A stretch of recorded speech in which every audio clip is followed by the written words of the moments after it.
সংগীত করব বুধাভীনি নারী বদন কমলা সাধবদীপ রমা শম্ভু ব্রহ্মামণপতি গণেশাচিত পদ জগন্নাথ স্বামী নয়ন পথগামী ভব তুমি জগন্নাথ স্বামী নয়ন পথগামী ভব তুমি জগন্নাথ স্বামী নয়ন পথগামী ভব তুমি।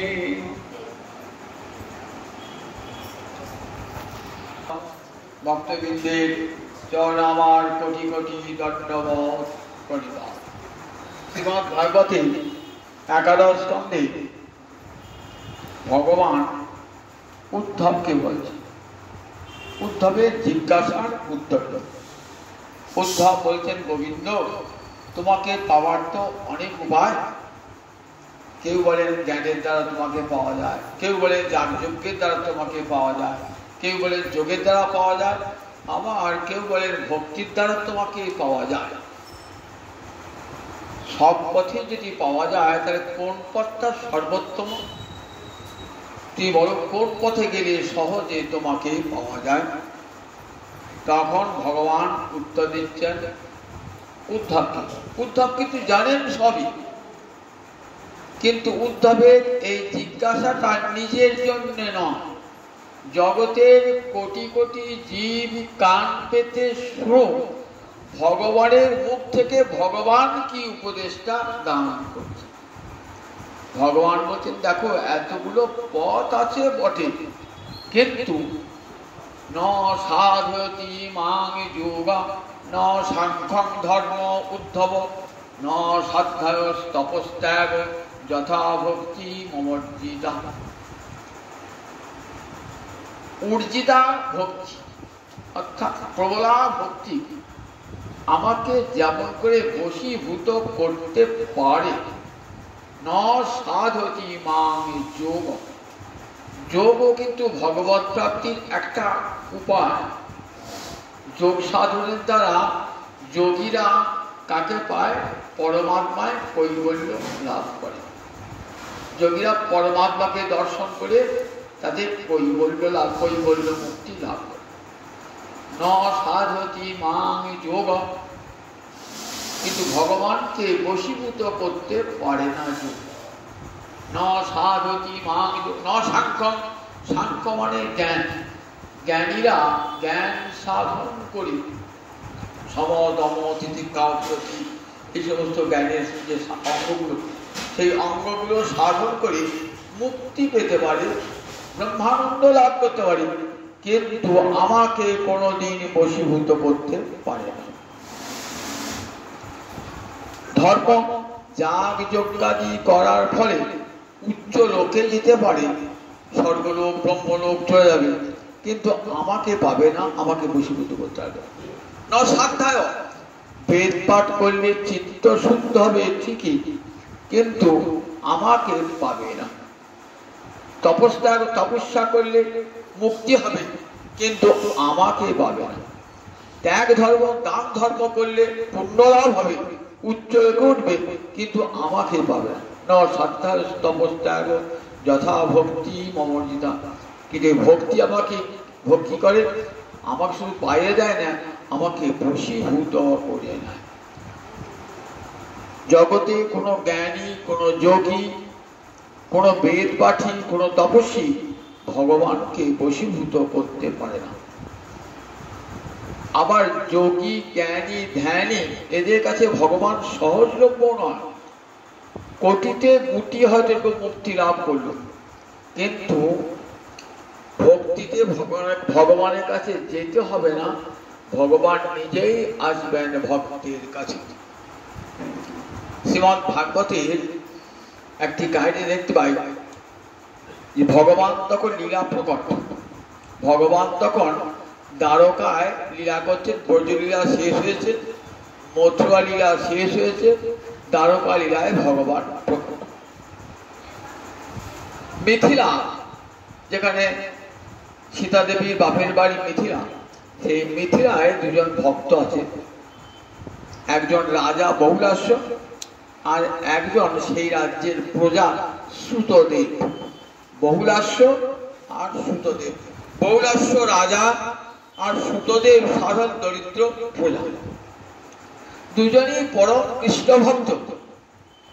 দুজনের বাড়িতে বিগ্রহ সেবা আছে। সেই ইচ্ছা গোবিন্দ যখন যার বিগ্রহ সেবা করছে তিনি যখন স্বয়ং প্রকট, একবার তাকে গিয়ে দেখে আসে, অন্তর ইচ্ছা। কিন্তু যেতে পারছেন না কেন? ঘরেতে বিগ্রহ সেবা রয়েছে তো। নাম বিগ্রহ স্বরূপ তিনে এক রূপ। কৃষ্ণ নাম, ওই গোলকের কৃষ্ণ সাক্ষাৎ কৃষ্ণ, আর তার যে প্রতিমা, এই তিনটে এক। ভালো করে শোনা করে, নাম বিগ্রহ স্বরূপ তিনটেই চিদানন্দময়, তিনটেই এক। কৃষ্ণ নামও যা, সাক্ষাৎ কৃষ্ণতা, আবার যে কৃষ্ণের প্রতিমা সেটাও তাই, তিনটেই এক। প্রতিমা নহ তুমি সাক্ষাৎ ব্রজেন্দ্র নন্দন। তুমি প্রতিমা নহ সাক্ষাৎ ব্রজেন্দ্র নন্দন। বাড়িতে একটা গোপাল কিনে আনলেন তো, এ নিজেই প্রতিষ্ঠা করলেন, প্রাণ প্রতিষ্ঠা করলেন। এইবার কিন্তু একবার কেমন হয়ে গেল? আর প্রতিমা নয়, কিন্তু সাক্ষাৎ ব্রজেন্দ্র নন্দন। যদি প্রতিমাতে শিলাবুদ্ধি করো তাহলে পাপ হয়। তার একটা উদাহরণ দিয়েছেন, প্রতিমাতে শিলাবুদ্ধি। অন্ধমুনির রামায়ণে পড়েছেন তো, অন্ধমুনির পুত্র সিন্ধুমুনি জল আনতে গিয়েছেন সন্ধ্যাবেলাতে। রাজা দশরথ জল ভরছেন তো দেখে রাজা দশরথ ভাবছে হরিণ বোধহয় জল খাচ্ছে। শব্দভেদী বাণ চালাতে পারতেন, এমন শব্দভেদী বাণ নিক্ষেপ করেছেন না, অন্ধমুনির পুত্র সিন্ধুমুনির মৃত্যু হয়ে গেল। রাজা গিয়েছে, হরিণ নয় তো, এ তো মুনিপুত্র, এ আমি কি করলাম, ছি ছি ছি ছি ছি। রাজা দশরথ সেই মুনিপুত্রকে কোলে করে নিয়ে এলেন। সিন্ধুমুনি এবং তার পত্নী দুজনেই অর্থ। বলছেন বাবা সিন্ধু এলি? রাজা বলছেন না না, সিন্ধু আসে নাই, আপনার মৃতপুত্রকে আমি নিয়ে এসেছি। আমি না জেনে বাণ নিক্ষেপ করেছি, আপনার পুত্রের মৃত্যু হয়ে গেছে। হাও হাও করে বললেন দেখো, আমি যেমন পুত্র শোকে আমার প্রাণ ত্যাগ গেলাম, তোমাকেও তেমনি পুত্র শোকে প্রাণ পরিত্যাগ করতে হবে। তখন বলছেন কেন আমার এই পুত্রের অকাল মৃত্যু হলো? আমি কি প্রতিমাতে শিলাবুদ্ধি করেছিলাম? প্রতিমাতে শিলাবুদ্ধি করেছিলাম, কেন এত বড় পাপ ঘটে গেল, এত বড় দুর্ঘটনা ঘটে গেল? তাহলে ঘরে ঘরে প্রতিমা আছে, তাকে যদি শিলাবুদ্ধি করেন তাহলে কত বড় অঘটন ঘটে যেতে পারে, এটা তার প্রমাণ। প্রতিমাকে কখনো শিলাবুদ্ধি করে না। প্রতিমা নহ তুমি সাক্ষাৎ ব্রজেন্দ্র নন্দন। চৈত্র আমি শুনেছি, সাক্ষাৎ প্রতিমা এসে সাক্ষী দিয়েছে, আজও রয়েছে কটকে সাক্ষী গোপাল। শ্রীখণ্ডের গোপীনাথ নাড়ু খেয়েছে, আলালনাথ দুধ খেয়েছে। প্রতিমা নহ তুমি সাক্ষাৎ ব্রজেন্দ্র নন্দন।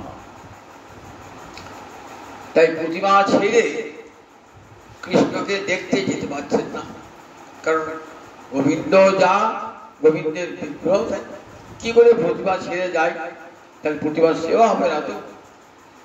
তাই ভাবলেন, মনে ভাবছেন আমার গোবিন্দ দর্শন হলো না, মনে মনে ভাবছেন। গোবিন্দ কিন্তু জানতে পেরেছেন যে প্রতিমা ছেড়ে, বিগ্রহ ছেড়ে আমার কাছে আসতে পারছেন। ভাগবত শিক্ষা দিচ্ছেন সুখদেব মহারাজ, ঘরে ঘরে বিগ্রহ ছেড়ে, বিগ্রহকে উবাসে রেখে তীর্থে তীর্থে ঘুরে বেড়ালে কোনো পুণ্য লাভ হয় না। কারণ ঘরের বিগ্রহ আর তীর্থের বিগ্রহ সমান, সব সময় রাখতে হবে। দেখুন ভগবান জানতে পেরেছেন তো, সাক্ষাৎ দর্শন দেওয়ার জন্যে ভগবান আসেন। ভগবান এলেন, ভগবান ভক্তকে যেতে হলো না। ধ্রুবের কথা যখন বলছেন না ভগবান, তখন বলছেন সভৃত্য দিদিক্ষয়া, নিজের ভক্তকে দেখবার ইচ্ছায় কৃষ্ণ কোথায় এলেন? মধুর বনগত। বৃন্দাবনে আজ রয়েছে মধুবন, ধ্রুবের তপস্যার ক্ষেত্র। স্বয়ং ভগবান গোলক থেকে নেমে এসেছিলেন ধ্রুবকে দর্শন দান করবার জন্য, ধ্রুবকে যেতে হয় না। তাহলে ভক্তির সাধনটা কত বড় সাধন দেখুন। বহুলাস্য আর সুতদেব গোবিন্দ চরণে ভক্তিমান, কিন্তু গোবিন্দ লীলা দর্শন করতে পারছেন না। ঘরে বিগ্রহ ফেলে দিয়ে যাই কেমন করে, গোবিন্দ অন্তরের ডাক শুনতে পারবেন। যেখানে বসেই ডাকুন না কেন, পাতালে বসেই ডাকুন, আর হিমালয়ে বসেই ডাকুন, আর বনের গুহায় বসে ডাকুন, গোবিন্দ আমার অন্তর্যামে ডাক শুনতে পাবে। ভগবান এলেন, আমার ভক্ত এত ডাকছে। তা ভগবান যখন আসেন, ভগবান তো একা যান না, ভগবানের সঙ্গে যান ভগবানের পার্শ্বদেরা। রাজা গচ্ছতি ইতি বৎ, যখন রাজা যান তখন রাজার সঙ্গে তার মন্ত্রী, তার সচিব, বহু বহু বড় বড় রাজ কর্মচারী সঙ্গে যায়। আগে যায়, পিছে যায়, দুপাশে যায়। রাজা আসবার আগে আসে, সঙ্গে আসে, আবার রাজা চলে যাওয়ার পরও আসে। তাই শ্রীপ্রসাদ বলে ভগবান যখন যান সঙ্গে সঙ্গে তার পরিকরেরাও যায়। তখন ব্রহ্মাদি, তখন ব্যাস, সুখ, ব্যাস এদিকে নিয়ে যাচ্ছেন, নারদ এদিকে নিয়ে ভগবান যাচ্ছেন কোথায়? মিথিলা। মিথিলা হলো সীতা দেবীর বাপের বাড়ি মিথিলা। সেই মিথিলার দুই ভক্ত, রাজা বহুলাস্য আর প্রজা সুতদেব, দুজনেই হরিভক্ত।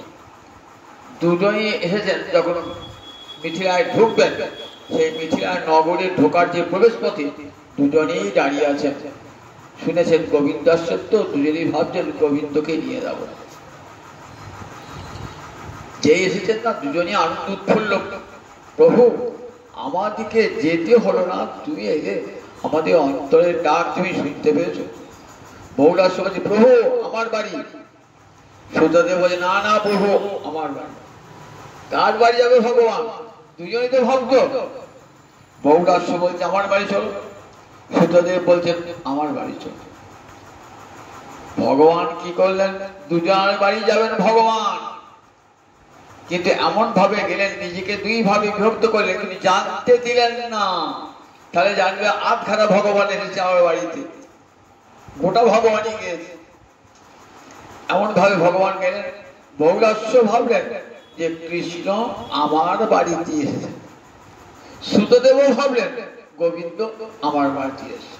বহুলাস্যের বাড়ি যায় না, আমার জানতেই দিলেন না। বহুলাস্য ভাবছে গোবিন্দ আমার বাড়িতে এসেছেন আমার ডাকে। সুতদেব ভাবছেন আমার বাড়িতে এসেছে। রাসেতে যেমন সব কপি দিয়েছেন আমার কাছে কৃষ্ণ, ঠিক তেমনি যিনি কোটি কোটি হয়েছেন তিনি দুটো হতে পারবেন না। ভগবান গেলেন, বহুলাস্য খুব আনন্দ, রাজবাড়িতে গিয়েছেন তো। আর দরিদ্র সুতদেব, তার তো কিছু নাই, তার আনন্দের সীমা নাই। যে আমার মতন দরিদ্র হতভাগ্যের গৃহে থেকে এসেছে প্রভু, আমার তোমাকে বসতে দেওয়ার জায়গা পর্যন্ত নাই প্রভু, তাও তুমি এসেছো প্রভু, এত তোমার করুণা, আমি তো কিছুই করতে পারি না, তোমার এত করুণা। আনন্দে নাচছে সুতদেব, আনন্দে নাচছে। গোবিন্দ এসেছেন, আনন্দে নাচছে। সব পরিকর দিকে বসেছেন। আর গোবিন্দে কি করছেন? গোবিন্দকে একটু উত্তম আসনে বসিয়ে গোবিন্দের চরণ দুটি সংবহন করছেন। আর খুব আনন্দ আজকে যে আমার মতন গরিবের কুটিরে এসেছেন, আজ দ্বারকাধিপতি এসেছেন, আনন্দের সীমা নাই। ভগবান দেখছেন আমাকে যেমন করে সুতদেব আদর করছেন, আমার ভক্তগণকে তেমন করে আদর করছে না। ভালো করে শুনুন, আমাকে যেমন আদর করছে আমার ভক্তগণকে কিন্তু তেমন আদর করছে না। তখন সূতদেব বলছে, প্রভু কি করলে আপনাকে পাবো প্রভু, সেবা পাবো? তখন ভগবান সূতদেবকে উপদেশ দেবার ছলে বলছে, দেখো আমার সঙ্গে যারা এসেছে না, এরা সব পতিত পাবন, জগৎ পাবন, এদিকে দর্শন করলেই জীবের মুক্তি হয়ে যায়। গঙ্গার পরশৈলে পশ্চাতে পাবন, দর্শনে পবিত্র করো এই তোমার গুণ। গঙ্গায় যেতে হবে, গঙ্গার জল স্পর্শ করতে হবে, তবে আপনি পবিত্র হবেন। আর দর্শনাথ এব সাধব, সাধুকে যদি দর্শন করেন, সাধুকে যদি দর্শন করেন তাহলে আপনি সঙ্গে সঙ্গে পবিত্র। সাধুকে দর্শন করলে জীব পবিত্র হয়। দর্শনে পবিত্র করো এই তোমার। সাধু দর্শন করলে জীব পবিত্র হয়ে যায়। সাধু দর্শনে দর্শনাদেব সাধু, গঙ্গার পরশৈলে পশ্চাৎ পাবন, দর্শনে পবিত্র করো এই তোমার গুণ।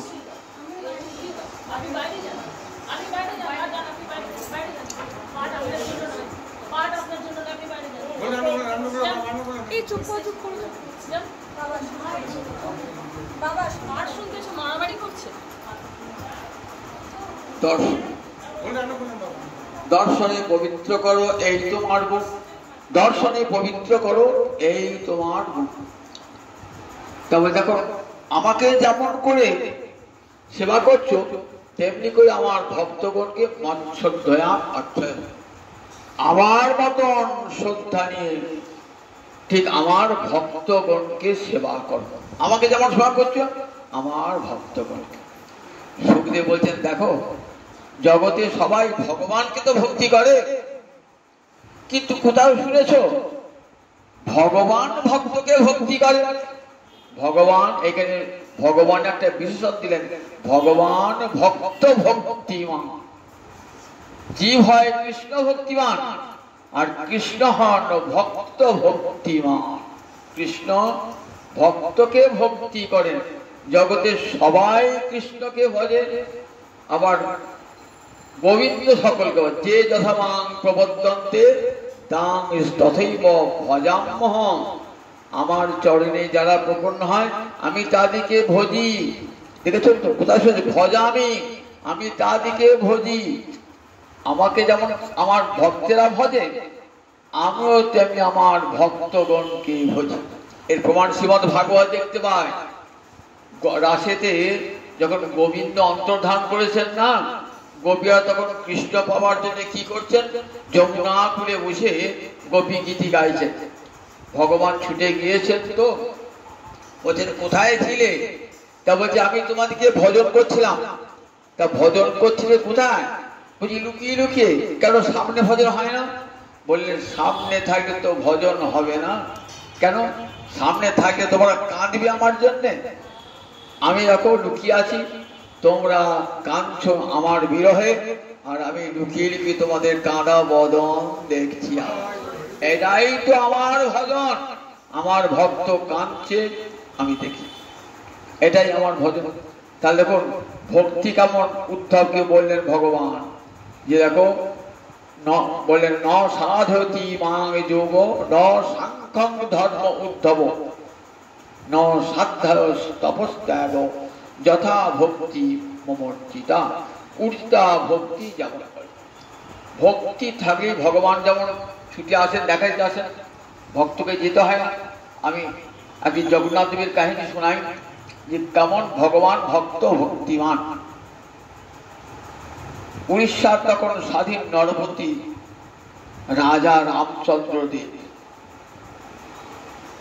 প্রতাপের বহু পূর্বে তার পূর্বপুরুষ রাজা রামচন্দ্র দেব। তখন মোগল শাসন চলছে দেশে। জগন্নাথ মন্দির ধ্বংস করবার পরিকল্পনা করছে বিধর্মীরা। কি করে জগন্নাথ মন্দিরকে রক্ষা করা যায়। ভয়ঙ্কর যুদ্ধ করলেন রাজা রামচন্দ্র দেব মোগলদের বিরুদ্ধে, পরাজিত হয়ে গেলেন, দুর্ভাগ্য, কারাগারে বন্দী করলেন।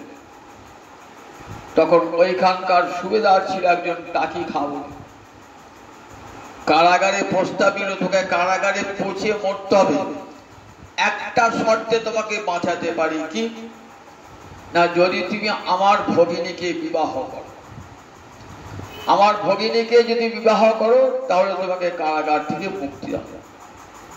রাজা রামচন্দ্র কি একটা বিধর্মী রমণীকে বিবাহ করেন, সবাই তাকে পতিত করে দেবে। তখন বোনের নাম রিজিয়া, রিজিয়া একদিন এসেছে কারাগারে দেখা করতে, বলছেন রাজা তুমি সম্মত হয়ে যাও। রিজিয়ার মা হচ্ছেন হিন্দু রমণী, তাকেও জোর করে নিয়ে এসেছিলেন, বললেন জগন্নাথ আমাদেরও ঠাকুর, আমরাও চাই জগন্নাথকে রক্ষা করতে, তাই দেখো তুমি রাজা, তুমি রাজি হয়ে যাও শুধু জগন্নাথের মন্দির রক্ষা করবার জন্য। আমি যদি রাজি, আমি তো পতিত হয়ে যাব, আমি হিন্দুর ছেলে হয়ে যদি একটা অন্য ধর্মের রমণীকে বিবাহ করি আমাকে তো পতিত করে দেবে, আমাকে তার মন্দিরে ঢুকতেই দেবে না। মন্দিরে আমি রাজা হয়ে থাকি, রাজা হলো মন্দিরের পান্ডারা, মন্দিরের পূজারীরা, আর আমাকে মন্দির পর্যন্ত যেতে দেবে না, আমি তো পতিত হয়ে যাবে। রিজিয়া খুব ভালো মেয়ে, বললেন দেখো তুমি আমাকে বিবাহ করো কিন্তু আমার অঙ্গ স্পর্শ পর্যন্ত করতে হবে না, তুই একবার স্ত্রী বলে স্বীকার করবে, যদি জগন্নাথের মন্দিরকে রক্ষা করতে চাও। বাধ্য হয়ে রামচন্দ্রদেব কি করলেন, রিজিয়াকে পত্নী রূপে গ্রহণ করলেন, তার জন্য একটা আলাদা প্রাসাদ বানিয়ে দিলেন, সপ্তাহে একদিন করে দেখা দিতে যেতেন, কোনদিন তার অঙ্গ পর্যন্ত স্পর্শ করবেন না। মন্দিরটা বাঁধল, কিন্তু এদিকে মন্দিরের পান্ডারা, মন্দিরের পুরোহিতরা রাজাকে বললেন এই মন্দিরের ত্রিসীমানার মধ্যে আপনি আসবেন না। রানীরা পালিয়ে গেলেন, বিধর্মী রমণীকে বিয়ে করেছেন, সুতরাং তুমি পতিত হয়ে গেছো, চলে গেলেন। এমনকি নিজের চাকর বাকর পড়তে সবাই আত্মীয় স্বজন সব পরিত্যাগ করলেন, রাজা একা হয়ে গেলেন। রাজা একা হয়ে ভাবছেন আমাদের জগন্নাথের সেবা থেকে বঞ্চিত হলাম, মনে ভাবছেন, মনে মনে ডাকেন জগন্নাথকে, জগন্নাথ তুমি তো জানো আমার অন্তরের কথা, আমি তো তোমাকে কোনোদিন ভুলতে পারবো না, আমি বিধর্মী হই, আমি পতিত হই, তথাপি তোমাকে তো তুমি তো আমার অন্তর্যামী, আমার কতখানি ভালোবাসা, আমার হৃদয়ের কতখানি ভক্তি তুমি তো জানো প্রভু, আমাকে আজ সমাজ থেকে চ্যুত করে দিয়েছে, আমার তো কোনো দোষ ছিল না, আমি শুধু তোমাকে রক্ষা করবার জন্যে আমি আজ কি বিধর্ম গ্রহণ ধর্মান্তরিত হয়েছি, আমায় তুমি ক্ষমা করো। জগন্নাথ দর্শন করেছেন তো জগন্নাথের প্রতি এত অসীম ভক্তি, অচলা ভক্তি, জগন্নাথকে ছেড়ে থাকতেও পারেন না, অথচ জগন্নাথ দেখতে পারেন না। তখন রাত্রি, গভীর রাত্রে সবাই নিদ্রামগ্ন, সেই সময় ঘোড়ায় চড়ে রাজা আসেন, এসে কোথায় জানেন, বরদণ্ড করে বিশাল রাজপথ, রাজপথের সামনে বিশাল সিংহদ্বার, সেই সিংহদ্বারে বসে বসে কাঁদেন যে তোমার সেবা থেকে বঞ্চিত হলাম, তোমার দর্শনও পাবো না, আমি তো আজ পতিত হয়েছি প্রভু, দিন রাত কাঁদেন। জগন্নাথের মন গলে গেছেন, ভক্তিতে মন গলে যায় না, ভক্তিতে ভগবান তো দেখেন না কে কি জাত, কে পতিত কে অপতিত, জাতি ধর্ম নির্বিশেষে ভগবান সবারই। জগন্নাথ তিনি জগতের নাম, তার কাছে হিন্দু মুসলমান খ্রিস্টান কোনো বিচার নাই, তিনি সবার ঈশ্বর, তিনি তার প্রাণ গলে গেল। পুরোহিতরা শয়ন করে নিদ্রামগ্ন, গভীর রাত, জগন্নাথ আসছেন, এসে দেখা দিচ্ছেন রাজা রামচন্দ্রকে দেখা দিচ্ছে। পরের দিন সকালবেলাতে পুজো এলে উঠেছেন, ভোর হবে আগে চলে যেতেন, দেখছেন সিংহদ্বারে এত ফুলের মালা ফুল পড়ে আছে কেমন করে? কারণ যখন জগন্নাথকে শুয়ে যান না, বড় সিংহার বেশ করেন। বড় সিংহার বেশ একটা দেখো জিনিস, নানা রকম ফুলে মালাতে সাজিয়ে দিয়ে যান বড় জগন্নাথ সুভদ্রাকে, এর নাম বড় সিংহার। সব ফুলের মালা টালা পড়তে পড়তে পড়তে পড়তে সিংহদ্বার পড়ে গিয়েছেন। তাহলে কি কেউ চুরি করে চোর ঢুকেছিল? বলে চোর ঢুকলে পারে তো জগন্নাথ এত অলঙ্কারে চুরি করতো? চোর তো নিশ্চয়ই নয়। দেখি আবার পরের দিন দেখছেন একই ঘটনা, তারপরের দিন একই ঘটনা। রাজাকে জানলেন, রাজা এমন ঘটনা ঘটছে কেন? বলে নিশ্চয়ই তোমাদের কোনো অপরাধ হয়েছে। কি অপরাধ হয়েছে? প্রধান পূজারী হত্যা দিয়ে বললেন, প্রভু স্বপ্নে জানাও কি অপরাধ হয়েছে। তন্দ্রা এসেছে, জগন্নাথ এসে দাঁড়িয়ে বলছেন, রাজা দেখো রামচন্দ্র আমার এত পরম ভক্ত, তাকে মন্দিরে ঢুকতে দাও না। সে প্রতিদিন গভীর রাত্রে এসে নয়ন জলে মুখ ভাসিয়ে আমাকে ডাকে। আমি কি থাকতে পারি? আমার সিংহাসন টলে ওঠে। ভক্ত চোখের জলে যখন ডাকে আমি থাকতে পারি? আমার সিংহাসন টলে ওঠে। তাই আমি কি করি? তাকে তো ঢুকতে দেবে না, আমি গিয়ে দেখা করে আসি। আমি গিয়ে দেখা করে আসি। শুধু তাই নয়, আরো কত পতিতজন আসে জানো, যাদেরকে তোমরা মন্দিরে ঢুকতে দাও না। অনেক অস্পৃশ্য অসুচিকে মন্দিরে ঢুকতে দাও না, কিন্তু আমি তো সবার, আমার কাছে তো কেউ অস্পৃশ্য, কেউ অসুচি, কেউ পতিত নাই, কিন্তু তোমরা ঢুকতে দাও না। তো তারা রাত্রিবেলায় এসে আমার এই সিংহদ্বারের কাছে বসে বসে নয়ন জলে। আর একদিন আছে জানো, তার নাম শালবেগ। তার বাবার নাম ছিল লালবেগ। লালবেগ এক হিন্দুর এক পাঠান হিন্দু রমণীকে তুলে নিয়ে যান, বিবাহ করে। বিবাহ করে তার গর্ভে যে সন্তানটি জন্মায় তার নাম শালবেগ। শালবেগ যুদ্ধ করতে গিয়ে তার অঙ্গ ক্ষতবিক্ষত হয়ে যায়, তার জীবন সংশয় হয়। তখন বলছেন, জগন্নাথকে মা ডাকতেন, জগন্নাথ তুই আমার ছেলেকে সুস্থ করে দাও, আমার ছেলেকে সুস্থ করে দাও। আর জগন্নাথের কাহিনী শোনাতেন ছেলেকে। ছেলে বলে, দেখ আমরা মুসলমান নই, আমরা জগন্নাথের ভক্ত, জগন্নাথ আমাদের সেবা, জগন্নাথের সেবা। ছেলে সেই জগন্নাথের কথা শুনে অন্তরটা আকুল, কতক্ষণে জগন্নাথকে দেখবো। কতদিন মায়ের কাছে জগন্নাথের কথা শুনেছি, কিন্তু আমি তো বিধর্মী, আমাকে তো মন্দিরে ঢুকতে দেবে না। তাই শালবেগ কি করেন, এসে ওই বরদানের সামনে সিংহদ্বার, ওই সিংহদ্বারে বসে বসে চোখে জল ফেলান। রামচন্দ্র চোখে জল ফেলান, শালবেগ চোখে জল ফেলান। আর এমন কত লোক রয়েছে যাদের মন্দিরে প্রবেশ অধিকার নাই, তারা রাত্রিবেলা এসে কাঁদতেন। দেখো তারা রাত্রিবেলায় কাঁদে এসে তোমাদের সামনে আসে না, তোমরা তো মন্দির থেকে বার করে দেবে। তাই রাজা আমার একটা আদেশ শোনো, শোনো পূজারী, আমার একটা আদেশ শোনো। রাজাকে বলো ওই সিংহদ্বারের দক্ষিণ দিকে একটা আমার ছোট্ট পতিত বা আমার মূর্তি নির্মাণ করতে। ওই মূর্তি থাকবে, যারা পতিত, যাদেরকে তোমরা মন্দির ঢুকতে দেবে না, তারা আমার এই পতিত পাবন মূর্তি দর্শন করে তার পবিত্র। ঠিক আছে? পতিত পাবন মূর্তি আজও রয়েছে জগন্নাথের সামনে, পতিত পাবন মূর্তি। পতিতকে তিনি পবিত্র করে দেন একবার দর্শন দান করে। কতখানি দেখুন, ভগবান ভক্তি ভুকা, তাকে পতিত হোক অধম হোক, একবার যদি নয়ন জলে মুখ ভাসিয়ে ডাকে, ভগবান আর থাকতে পারে। মনোহর দাস মহেন্দ্র পর্বতে থাকেন, দীর্ঘদিন ভগবানের শ্রীহরি সাধনা করেন, দীর্ঘদিন সাধনা করেন মহেন্দ্র পর্বতে। অন্তর ইচ্ছা জাগলো জগন্নাথ যাবো, কত দূর জগন্নাথ দর্শন যাবো, কোথায় ঘুরি। হেঁটে হেঁটে হেঁটে হেঁটে আসছে, সেই মহেন্দ্র পর্বত থেকে হেঁটে হেঁটে আসছেন। আস্তে আস্তে আস্তে পুকুরে সরোবরে নেমেছেন, দেখছেন কত সুন্দর সুন্দর পদ্ম ফুল ফুটেছে। তখন কিন্তু শীতকাল, নামলেন এক গলা জলে, এক ঝুড়ি পদ্ম তুলেছেন। পদ্ম তুলে ভাবছেন জগন্নাথ এই পদ্ম ফুলের মালা দিয়ে জগন্নাথকে সাজাবো। এক ঝুড়ি পদ্ম ফুল মাথায় করে আনছেন। আনতে আনতে আনতে আনতে আনতে আনতে প্রায় 15-20 দিন হয়ে গেছে। পদ্ম ফুল কি আরো টাটকা থাকবে? পদ্ম ফুল তো শুকিয়ে গেছে। এসে যারা খুঁটিয়া মালা তৈরি করে, মালাকার, তাদেরকে বলছেন জগন্নাথের মালা করে দাও, আমি এনেছি। তারা বলছেন এই বালা ঠাকুর এই ফুলে মালা হবে না, যাও বেরিয়ে যাও। কঠোর কর্কশ ভাষায় তাড়িয়ে দিয়েছে। আমি এত কষ্ট করে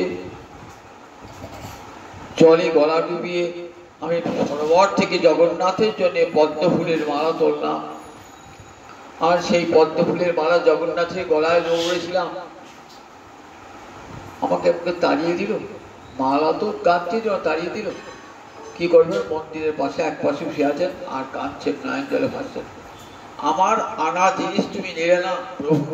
তুমি যে গীতা বাক্যে বলেছ, পত্রং পুষ্পং ফলমে তোয়ঙে জমে ভক্তা প্রযচ্ছতি তদহং ভক্ত বিহিতং অস্নামি প্রযতাৎ। পত্র পুষ্প ফল জল যে আমাকে ভক্তি ভরে দেয়, সেই ভক্তির দেওয়া উপহার আমি গ্রহণ করি। আমি তো নিয়ে এলাম প্রভু। আমার অন্তরে তো ভক্তির ত্রুটি ছিল কি প্রভু? সুন্দর পদ্ম ফুল একমাত্র তোমার কণ্ঠে শোভা পায় বলে নিয়ে এলাম, কিন্তু সেই পদ্ম ফুল মালা গাঁথল না, দূরে সরিয়ে দিল। কাঁদছেন, নয়ন জলে ভাসে। জগন্নাথ রাত্রিবেলায় গিয়ে দেখছেন সেই ছুতে সাজানো ফুল সব শুকিয়ে গেছে। যেই বৃষ্টিপাত করেছেন না, একবারে ফুলগুলি সব টাটকা ফুল হয়ে গেছে। তখন বলছেন পূজারীকে, দেখ কত দূর থেকে মনোহর দাস আমার জন্য পদ্ম ফুল নিয়ে এসেছে, তোরা দূরে সরিয়ে দিবি, মালা গেছে পড়াই না আমাকে। বললেন শুকনো পদ্ম ফুল প্রভু, পড়াই নাই, দেখ পদ্ম ফুল শুকনো কিনা দেখ। গিয়ে দেখে যেমন টাটকা তুললে পদ্ম ফুল হয়, তেমন টাটকা পদ্ম ফুল। সেই পদ্ম ফুলের মালা গেছে পরিয়ে দিলেন। আজও মাঘ মাসে জগন্নাথের পদ্ম বেশ হয়, ওই মনোহর দাসের স্মৃতিতে আজও পদ্ম বেশ হয়, যাতে ওই মনোহর দাসের স্মৃতি থাকে। শীতকালে পদ্ম ফুলের মালা দিয়ে জগন্নাথকে সাজানো হয়। জগন্নাথ বলরাম সুভদ্রাকে পদ্ম বেশে সাজানো হয় আজও। ভক্ত ভুকা ভগবান না, রঘুদাস পরম ভক্ত, রাম ভক্ত। রাম ভক্ত এসেছেন পুরীতে জগন্নাথ দর্শন করতে। জগন্নাথ দর্শন করলে সাক্ষাৎ মুক্তি হয়ে যায়, কিন্তু তিনি রাম ছাড়া কিছুই জানেন না। এসেছেন তো জগন্নাথ দর্শন করতে। আমার মহাপ্রভু যেমন কি দর্শন করতেন, যেন ত্রিভঙ্গ ভুজে সব্যে বেনুং শিরসি সিকি পুচ্ছং কোটিতটে দুকুলং নেত্রান্তে সহচর কটাক্ষঞ্চ বিরাজতে সদা শ্রীমদ বৃন্দাবন বসতি লীলা পরিচয় জগন্নাথ স্বামী নয়ন পথগামী হব তুমি। রাধা ভাবে ভাবিত কি দেখতেন? দেখতেন জগন্নাথ যেন ত্রিভঙ্গ ভঙ্গীয় হয়ে যমুনার কূলে নিপহ মূলে মোহন মুরলী হাতে নিয়ে দাঁড়িয়ে রয়েছে। ভুজে সত্যে বেনু, বাম হাতে বাঁশি, শিরসি সিকি পুচ্ছং, আর মাথায় ময়ূরের পাখা, কোটি তটে দুকুলং পরিধানে পীতবসন, নেত্রান্তে সহচর কটাক্ষঞ্চ, নয়নখানি বাঁকিয়ে রাধানীকে দেখছেন। নেত্রান্তে সহচর কটাক্ষঞ্চ সদা শ্রীমদ বৃন্দাবন বসতি লীলা পরিচয়, সব সময় বৃন্দাবনে তা লীলা করছেন, এই তার পরিচয়। সেই জগন্নাথ ও স্বামী আমার নয়ন গোচর হন। ঠিক তেমনি এসে দেখছে রাম ভক্ত তো এসে কি দেখছেন, বলদেব জগন্নাথ সুভদ্রা দর্শন করতেন না, দেখতেন রাম লক্ষ্মণ সীতা, দেখতেন তীর্থ হয়ে দাঁড়িয়ে আছেন, রামচন্দ্র দাঁড়িয়ে আছেন, পশ্চাতে সীতা দেবী রয়েছেন, তার পশ্চাতে লক্ষ্মণ রয়েছেন। এই মূর্তি দর্শন হতো। তিনি একটি মালা গেতে, সুন্দর ফুলের মালা গেতে এনেছেন, কিন্তু মালাটি কলার বাসনার সুতো দিয়ে তৈরি করা। তখনকার দিনে মন্দিরের নিয়ম ছিল বাইরে কোনো জিনিস দিয়ে মালা গাঁথা নেওয়া হবে না। মানে যাও, তোমার ওই মালা জগন্নাথকে পরানো হবে না, জগন্নাথকে পরানো হবে না, জগন্নাথকে পরানো হবে, ওই মালা জগন্নাথকে পরানো হয় না। পালিয়ে গেলেন, জগন্নাথকে পরানোর মালা। দূরে বসে কাঁদছেন, তোমার জন্য মালা করে আনলাম, প্রভু তুমি নিলে না মালা। মালা আমার জীবনটাই ব্যর্থ ভাবছি। রামচন্দ্রের কাছে, সেখানে রামচন্দ্রের বিগ্রহ, সে রামচন্দ্রের বিগ্রহের সামনে আগে রেখে দিয়েছে। আর নয়ন জল ভাসছেন, জগন্নাথ তোমার জন্য মালা আনলাম আমি, তুমি মালা নিলে না প্রভু। রাত্রিবেলাতে পান্ডাকে স্বপ্ন দিচ্ছেন, প্রধান পান্ডাকে, দেখ রঘু, জানিস রঘু আমার কেমন ভক্ত, সারাটা জীবনও আমার জন্য দিয়ে দিয়েছে, আমাকে ছাড়া আর কিছুই জানে না, রাম রাম রাম রাম এইটার জীবনে একমাত্র উপাস্য, এছাড়া তার জীবনে একটাই তার ভূত। আর সে এমন সুন্দর করে মালা গেঁথে আনলো, আর সেই মালা নিলি না। যাও, রঘু দেখ খায় নাই, মালা নাই নাই বলে রঘু উপবাসে পড়ে আছে, উপবাসে। আমার মালা প্রভু নিল না, তাই রঘু উপবাসে পড়ে আছে। গিয়ে দেখছেন একটু দূরে সেখানে রামচন্দ্রের কাছে রামচন্দ্রের বিগ্রহ, আর রামচন্দ্রের চরণের কাছে মালা। গিয়ে কি করলেন, গিয়ে তখন দেখছে রঘু, রঘু কি হলো, তুমি ফুলের মালা দাও, তোমার ফুলের মালা দাও। জগন্নাথ তোমার ফুলের মালা পরতে চেয়েছে, ফুলের মালা নিয়ে এলেন। রঘুনাথের কি আনন্দ, রঘুর কি আনন্দ, আমার ফুলের মালা জগন্নাথের গলে শোভা পাচ্ছে। ওই পুরীতেই থেকে গেলেন, রাম সেবাও করেন, আবার জগন্নাথ জানেন, রাম আর জগন্নাথ অভিন্ন, এইবারে শিখেছেন পুরীতে। এমনি করতে করতে অনেকটা বয়স হয়েছে, বৃদ্ধ হয়েছেন, বৃদ্ধ হয়ে অসুস্থ হয়ে পড়েছেন, বিছানায় অসুস্থ হয়ে পড়ে আছেন। আর বিছানা থেকে ছেড়ে মলমূত্র ত্যাগ করতে আমার কোনো ক্ষমতাও আর নাই, বিছানাতেই মলমূত্র ত্যাগ করেন। বিছানা দুর্গন্ধ হয়ে গেছে, কেউ ঢোকে না ঘরে। মনে মনে ভাবছেন যে আহা জগন্নাথ, তোমার দর্শন তো আমি উঠতেই পারি না, তোমাকে দর্শনও করতে পারি না, তোমাকে না দেখে আমি থাকতে পারি না, তোমাকে দর্শন আমি করতে পারি না। জগন্নাথ কি করবো, খুব কাঁদেন, তোমাকে দেখতে না পেয়ে আমার মন বড় খারাপ প্রভু, আমি তো বিজা থেকে শয্যাশায়ী, উঠতে পারি না, সেবা করবার কেউ নাই। রঘু দেখছি একটা ছোট্ট ছেলে কোত্থেকে এসেছে, এসে কি করছে, মলমূত্র সব পরিষ্কার করেছেন,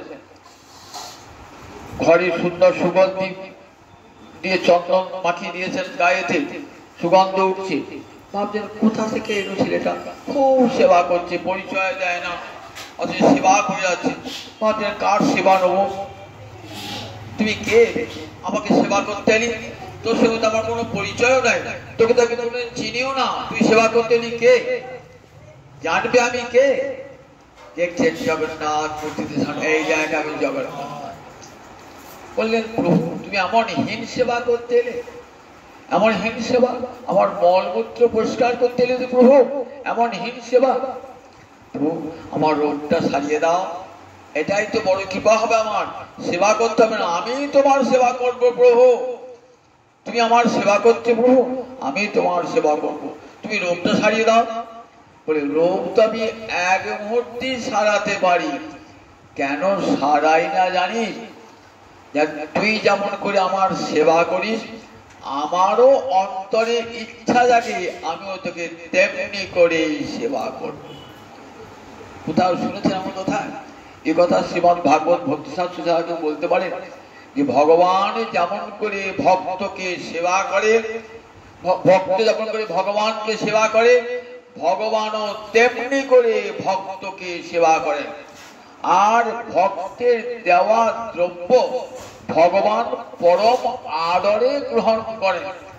ভক্তের জিনিস ভগবান জোর করে কেড়ে নেন, অভক্তের দেওয়া জিনিস ভগবান একবার ফিরে উল্টিও দেখতেও চান না, একবার মুখটা ঘুরিয়েও দেখতে চায় না। দুর্যোধনের রাজভোগের দিকে একবার তাকালেন না, ক্ষুধা পেয়েছে ভগবানের, মীমাংসা করতে সে অনেক বেলা হয়ে গেছে, ভগবানের পূর্বাহ্ন পার হয়ে গেছে। দুর্যোধন বলছে বন্ধু আজ আমার গৃহে খেয়ে যাও। বললেন না না বন্ধু, আমার ক্ষুধা পায় নাই, কিন্তু ক্ষুধা পেয়েছে ভগবানের। ভগবান জানেন কোন জায়গায় খেতে হয়, জানেন ভগবান। বললেন দেখো যে আমাকে অহংকার প্রদর্শন করে খাদ্য দেবে, আমি সেখানে একবারও যাব না। আমি সেই ভিখারির ঘরে যাব যে ভিখারি আমাকে পরম আদরে ভোজন করাবে। বিদুরের গৃহে গেলেন। বিদুরের গৃহে বিদুরের খুদ খাবার জন্য ভগবান গেলেন। ভালো চাল ভগবানকে রেঁধে দেবার ক্ষমতা বিদুরের নাই। ভিক্ষা করে খুদ পেয়েছেন, চালের গুঁড়ো সেই দিয়ে রান্না করেছেন। সেই খুদ খেয়ে ভগবান পরম পরিতৃপ্তস্মি, কারণ তাতে ভক্তি মেশানো আছে, তাই সেটা অমৃত হয়ে গেছে। অমৃত হয়ে গেছে। সুদামার সামান্য চিড়ে, পরের বাড়ি থেকে চেয়ে আনা চিড়ে, সেই চেয়ে আনা চিড়ে কিমিদম কিমিদম ইতি, কি এনেছো বলে স্বয়ং এব যাহার হরণ করলেন ভগবান। ভক্তের জিনিস আমি চুরি করে খাওয়াই। আমার মায়ের দেখো ঘরে কত গরু আছে, কত ননি ক্ষীর ননি সর আছে, তবু আমি ভক্তের ঘরে ঘরে চুরি করে করে খাই, চুরি করে করে খাই। আমার একটা আনন্দ হয় বড়, ভক্ত চিত্তে আনন্দ। ব্রজের মায়েরা নালিশ করতে পারে, কিন্তু বড়ি ভাবেন এসে খেয়ে যাস, ননি রাখলাম এসে খেয়ে যাস। যদি না আসে আজ এলি না কেন, আবার খেলে পরে রাগ করবে, আবার না এলেও রাগ করবে, কেন এলো না আজ নন্দন কেন এলো না। দেখেছেন তো এত ভালোবাসে, সেই ভালোবাসা খাবার জন্য ননি ঘরে ঘরে আমি জানো চুরি করে খাই। তাই ভক্তের জিনিস আমি চুরি করে খাই, আর অভক্ত জিনিস দিলেও আমি খাই। বিদুর, সেই বিদুর আবার এসেছেন যখন জগন্নাথ মূর্তিতে ভগবান আবির্ভূত হয়েছেন না, বিদুরও আগে দরিদ্র ব্রাহ্মণ বেশে এসেছেন। এসে কি করেন, একটু দূরে জগন্নাথ মন্দির একটু দূরে কি করেছেন, একটি ছোট্ট কুড়ে বানিয়ে সেখানে থাকেন তুলসী তলায়। কি করেন, জগন্নাথের জন্য 3টি করে, জগন্নাথ বলরাম সুভদ্রা 3টি করে পিঠে বানিয়ে খেতেন। তো জগন্নাথ যখন ভোগ লাগা হয় কি নিয়ম আছে, ভোগটা মন্দিরে নিয়ে যাওয়া হয় না, ভোগ মন্দিরে নিয়ে যাওয়া হয়, ওই যেখানে ভোগ হয় সেখানে ভোগ থাকে। তাহলে কি করে নিবেদন করে, আমরা যেমন ঠাকুরের সামনে ভোগ নামিয়ে নিবেদন করি, তো জগন্নাথের মন্দির ওইভাবে ভোগ নিবেদন হয় না। জগন্নাথ যেখানে আছে সেখানে ভোগ নিয়ে যায় না, যেখানে ভোগ রান্না ভোগ মন্দির সেইখানে কি করেন না, সেইখানে ওই হাতে তাড়িতে জল নেন, পুরী দেখবে যে নিবেদন করবেন না, দেখবেন ওই জলেতে জগন্নাথের ছায়া প্রতিবিম্ব দেখা যাচ্ছে কিনা। যদি প্রতিবিম্ব দেখা যায় জানলে জগন্নাথের ভোগ, সেই জলটা ছিটে জগন্নাথ খাওয়া। তা ভাবছেন যে কদিন তো দেখছি কিছুতেই জগন্নাথের মূর্তি ভেসে উঠছিল জলেতে, একদিন গেল, 2 দিন গেল, 3 দিন গেল। এই রহস্য জানতে হবে তো, কোথায় যায় জগন্নাথ, ঠিক মধ্যাহ্নকালে কোথায় যায়। দেখছেন কোথায় গিয়েছে, দেখছেন পিছনে পিছনে যাচ্ছেন ভক্ত, কোথায় গেল কোথায় গেল। দেখছেন একটা কুড়ে ঘরে ঢুকলো বলরাম সুভদ্রা জগন্নাথ, সেখানে 3টে পিঠে খাবার হয়ে গেলেন। দেখছেন 3টে পিঠে তৈরি করে গেছে, একটি বলরামের জন্য, একটি সুভদ্রার জন্য, এক জগন্নাথের জন্য। বললেন ও এই জন্য, ঠিক আছে। বললেন ডেকে নিলেন, বিদু এসেছেন দরিদ্র ব্রাহ্মণ দেশে। সেই থেকে নিয়ে হলো দেখো প্রতিদিন ভোগের শেষে 3টে করে পিঠে দিতে হবে, পিঠে ভগবান দিতে হবে। তারপরে বিদুরের খোঁজে গেলেন রাজা, আর বিদুরকে দেখতে পেলেন না। পরবর্তীকালে সেখানে অন্য লোক থাকতেন। তাহলে বিদুরের পিঠে খাবার লোভে জগন্নাথ তার 56 ভোগ ফেলে দিয়ে চলে যেতেন বিদুরের পিঠে খাবার লোভে। এত কর্মাবাই থাকতেন পরম হরিভক্ত, জগন্নাথে গেলেন অনেক তীর্থযাত্রীর সঙ্গে, আর ফিরে এলেন না। জগন্নাথকে দেখে এমন ভালোবেসে ফেললেন, একেবারে বাৎসল্য স্নেহে, জগন্নাথ আমার ছেলে, এইখানে থেকে আমি ছেলেকে খাওয়াবো। কি করেন, অত আচার বিচার নাই, তার মন্ত্রফন্ত্র জানেন না, আচার বিচারও নাই। কি করেন, ছেলে মা যেমন ছেলেকে খাওয়ায়, আচার বিচার খাওয়া কি খায়। কি করেন, খিচুড়ি রান্না করেন আর জগন্নাথ এসে খেয়ে খেয়ে যায়, খিচুড়ি রান্না করেন জগন্নাথ এসে খেয়ে খেয়ে যায়। একদিন একটা সাধু বা দেখছি যে কর্মাবাই খিচুড়ি তৈরি করছে, কিন্তু কাপড় ছাড়ে নাই, চান করে নাই, উনুনটা নিভয়ে নাই। বলছে মা এমন করে ভগবানের ভোগ দিও না, এমন করে ভগবানের ভোগ দিতে নাই। স্নান করবে, স্নান করে ওই উনুনটা নিকোবে, তারপরে সুন্দর করে হাঁড়ি কড়াই মাজবে, তারপরে তাতে ভগবানের ভোগ চড়াবে, নিজে স্নান করে এসে তারপরে মন্ত্রপুত করে নিবেদন করবে। ওই বাবা আমি তো জানি না, বেশ বাবা আপনি যখন বলছেন তাই হবে। এইবারে এসেছে শুনে গেলে সাধু বাবা কি উপদেশ দিচ্ছে, জগন্নাথে এসে অলক্ষে এসেছে, অলক্ষে এসে গেলে সাধু বাবাটাকে উপদেশ দিচ্ছে, সাধু বাবা কর্তব্য দিচ্ছে, ভোগ তাকিয়ে আছে।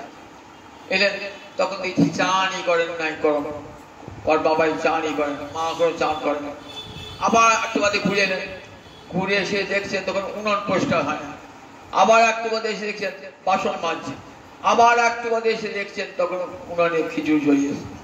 এইবার তাড়াতাড়ি দাও ক্ষুধা পেয়েছে, ক্ষুধা পেয়েছে।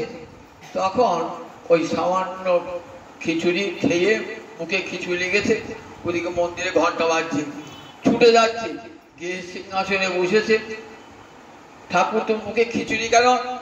তা বলছে মুখে খিচুড়ি কারণ জানিস ওই কর্মাবাইয়ের খিচুড়ি আমি খেয়ে এলাম, জানিস একটা সাধু বাবা ওই দেরি করে দিয়েছে, তার দেরি আমার অনেক আগে খাওয়া হয়ে যায়। সাধু বাবা উপদেশ দিচ্ছে তুই চান করবে, উনুন নিকোবে, তারপরে মন্ত্র পড়বে, তারপরে নিবেদন করবে। দেরি হয়ে গেল সাধু বাবাটা, সাধু বাবা আমার খেতে দেরি হয়ে গেল, তাই ছুটতে ছুটতে এলাম। তখন সেই কর্মাবাইয়ের সন্ধানে গেলেন যে কর্মাবাই যে তুমি এমন করে সেবা করো, রাজা তোমাকে ডেকেছেন। সেই থেকে আজ একটা করে যখন ভোগ হয় না, একটা খিচুড়ি হয় আর বলা হয় এই কর্মার খিচুড়ি, এইটি আজ বলা হয় এইটি কর্মার খিচুড়ি। দেখুন ভগবান কেমন ভক্তবৎসল যে কর্মার খিচুড়ি কত সে স্নান করে না, অসুচি অবস্থায় রন্ধন করেছে। ভগবান ভক্তিভোকা ভগবান, পত্র পুষ্পক ফলং জমে ভক্তা, ভক্তি সহকারে দিলেই ভগবান খান। মন্ত্রপুত করতে হয় না, ছয় মন্ত্র জানে, মন্ত্র বলতে হয় না, মন্ত্র না, ভগবান মন্ত্রের বশীভূত নন। দেখেন আমাদের ভোগাঠি গানে কি বলি, মন্ত্রতন্ত্র জানি না হে, নাও প্রভু খাও বলে দিলাম, মন্ত্রতন্ত্র জানি না হে। অদ্বৈত প্রভু যখন মহাপ্রভুকে ভোগ নিবেদন করছেন না, মন্ত্র তন্ত্র জানি না হে, যা জুটেছে তাই দিলাম, নাও প্রভু খাও বলে দিলাম। অন্তরে এই আকুতিটাই যথেষ্ট, এই আকুতিটাই যথেষ্ট। এটি ভগবান দেখছেন। বহু রাজ উপচারে ভগবানকে খাওয়ালাম, অন্তরে এতটুকু ভালোবাসা নাই, ভগবান সে বস্তু কখনো গ্রহণ করেন না। হৃদয়টা কেঁদে উঠে ভগবানের জন্য।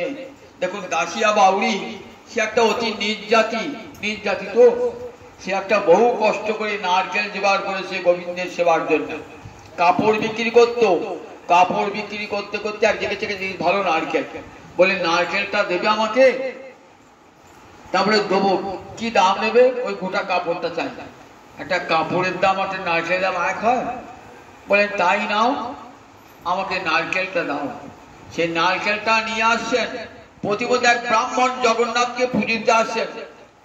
বলছেন ব্রাহ্মণ তুমি তো দেবে জগন্নাথকে পূজা, আর আমি তো একটা বাউরি নিচু জাতি, আমি নারকেলটা দিলাম, তোমার দেওয়ার পর তুমি ওই গরুর স্তম্ভের পাশে নারকেলটা হাতে করে দাঁড়াবে, যদি বলবে এটা দিয়েছে দাসিয়া বাউরি দিয়েছে, যদি ভগবান নেন কৃপা করে তাহলে দিও, আর না নিলে ফেরত নিয়ে এসো আমার কাছে।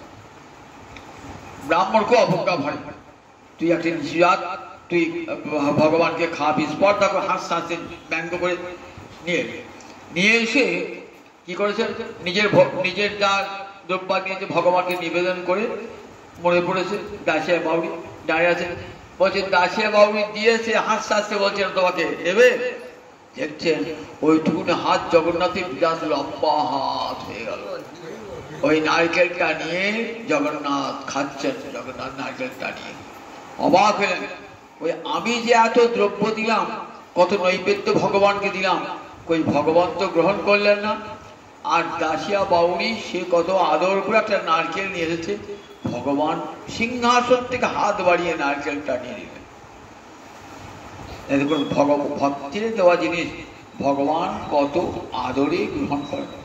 আম এনেছেন, আমের সময় এক ঝুড়ি পাকা, দরিদ্র মানুষ ভিক্ষা শিক্ষা করে খায়, কোনো কাপড় বিক্রি করে কোন দুটি পয়সা জোটে করি, জোটে না, নিয়ে এসছে। আমি সেই আম বাজারে দেখেছে ভালো আম, সে আম নিয়ে এসছে।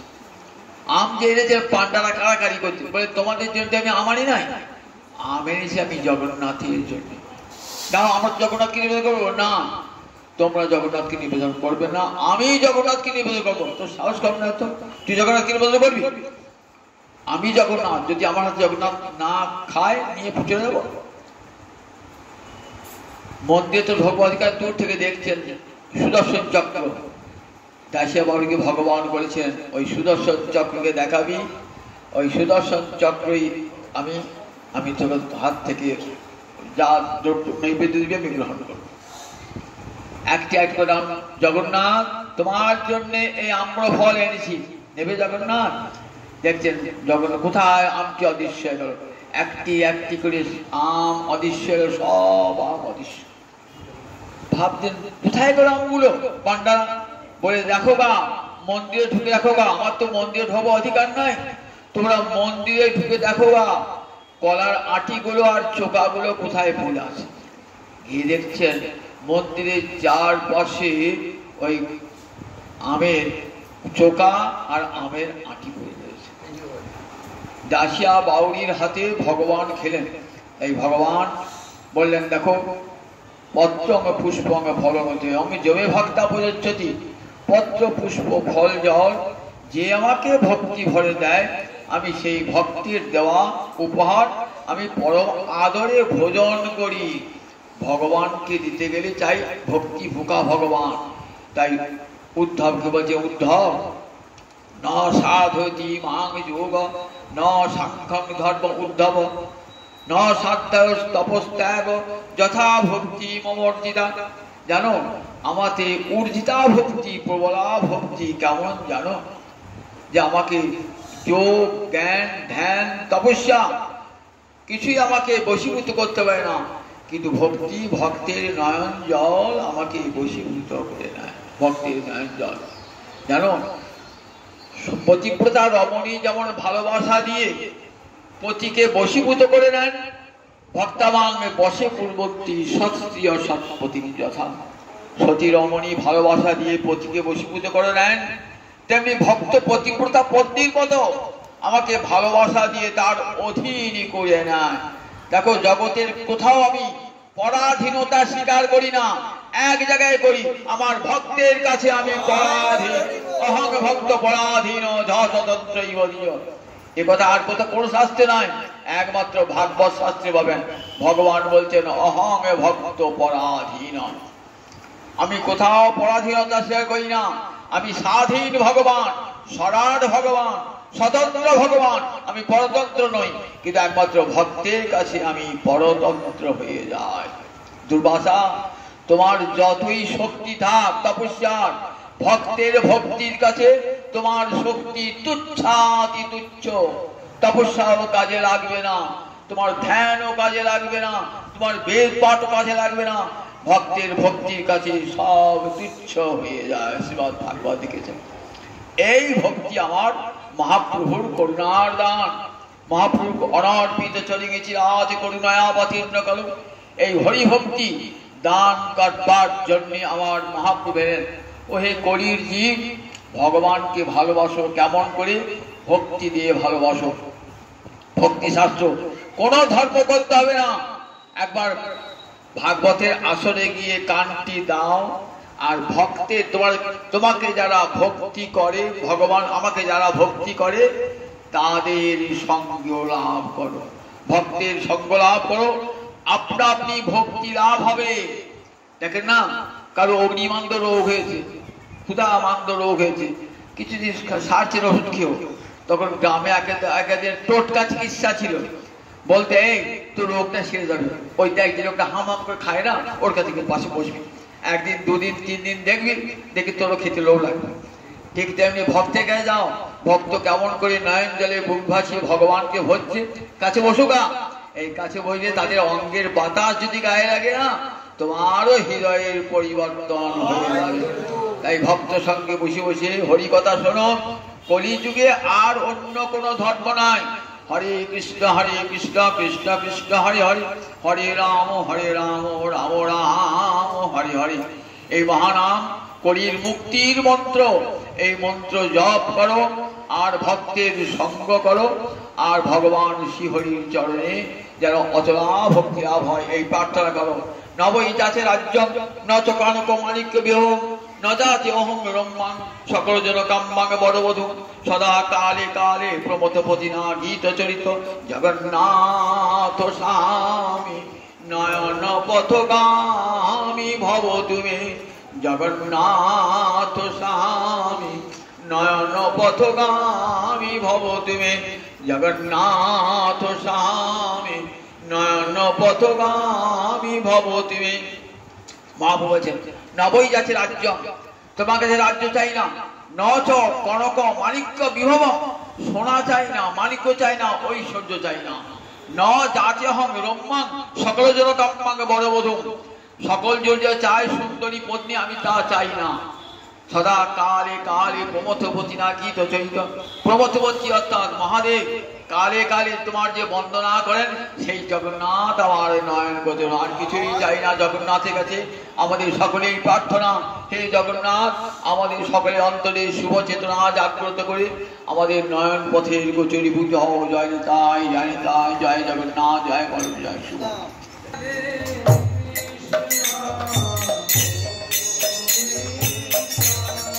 জয় জয় রাধে কৃষ্ণ গোবিন্দ।